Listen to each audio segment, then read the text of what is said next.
Kumar Gogoi, the managing director of Singhania Fintech Agribusiness Consortium Limited, was recently arrested by Hailakandi police from Guwahati. His arrest follows numerous complaints regarding a large-scale financial fraud involving the company. Reports suggest that Gogoi was part of a chit fund scam, where investors were promised large loans in exchange for small insurance fees, but the loans were never disbursed.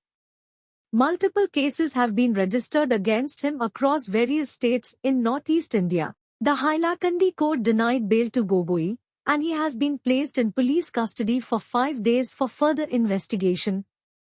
The case is part of a broader crackdown by Assam police, who have also arrested several other individuals connected to the fraudulent activities of the company in different districts, including Hailakandi, Silchar, and Karimganj.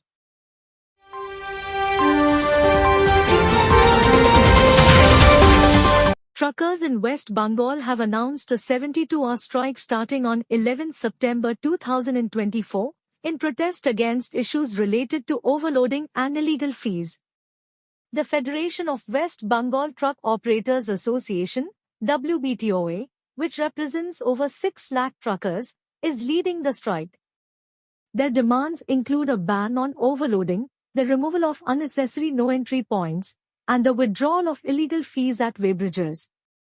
The truckers claim that despite repeated complaints, overloading persists due to collusion between certain officials and truckers. They argue that this not only impacts their earnings but also damages infrastructure and increases the risk of accidents. Additionally, truckers are being forced to pay illegal fees at various points, further compounding their grievances. This strike is expected to disrupt the supply of essential commodities, especially with the festive season approaching.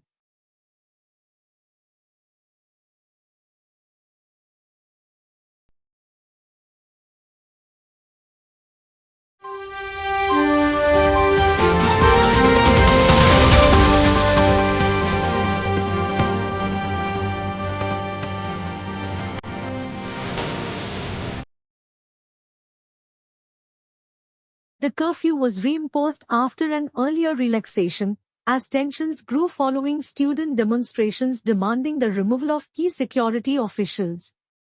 The protests have intensified, with students camping in the Imam Market in Imphal, calling for peace and condemning the state's handling of the conflict.